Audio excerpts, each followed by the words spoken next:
الحمد لله فاطر السماوات والأرض جاعل الملائكة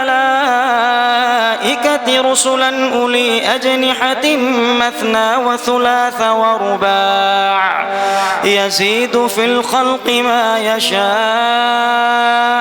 إن الله على كل شيء قدير. ما يفتح الله للناس من رحمة فلا ممسك لها وما يمسك فلا مرسل له من بعده وهو العزيز الحكيم.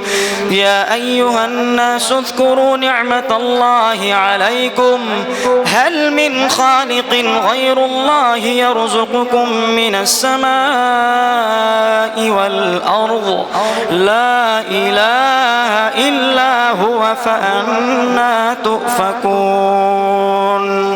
الله أكبر.